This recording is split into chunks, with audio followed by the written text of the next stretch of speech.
global financial crisis had its roots in Wall Street and Washington, but the fallout threatened some of the poorest people in the world, people who lacked the means to cope with the loss of trade, remittances, and livelihoods.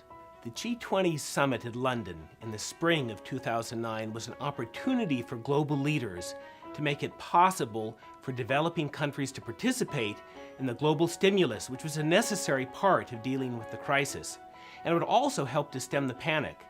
The question was, how much money was needed, and where would it come from? The global financial crisis is the kind of problem where the Center for Global Development really excels, and we have the ability to respond quickly to rapidly changing global events.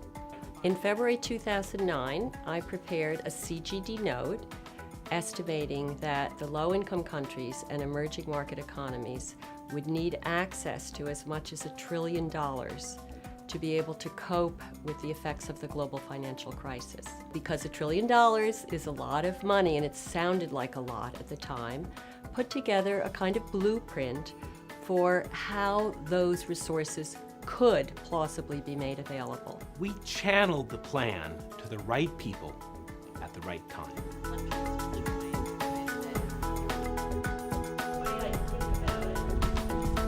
We were thrilled when UN Secretary General Ban Ki-moon, among others, picked up our plan for a $1 trillion stimulus package for the developing world.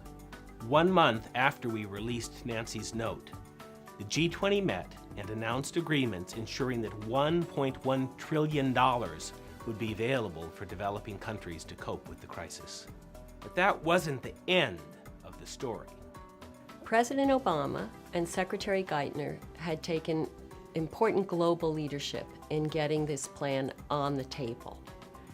The next key step was that Congress agree to boosting IMF resources. We launched a quiet outreach effort on the Hill, briefing senior staffers in private. And Nancy testified twice before congressional subcommittees. Not long after, we received an email from Ted Truman, who was working at the U.S. Treasury on the G20 negotiations. Dear Nancy, good news. You got your $1 trillion from the G20, plus some. The $1 trillion pledge helped to stem the panic, and it made it possible for the IMF and the World Bank and other lenders to help developing countries cope with the crisis.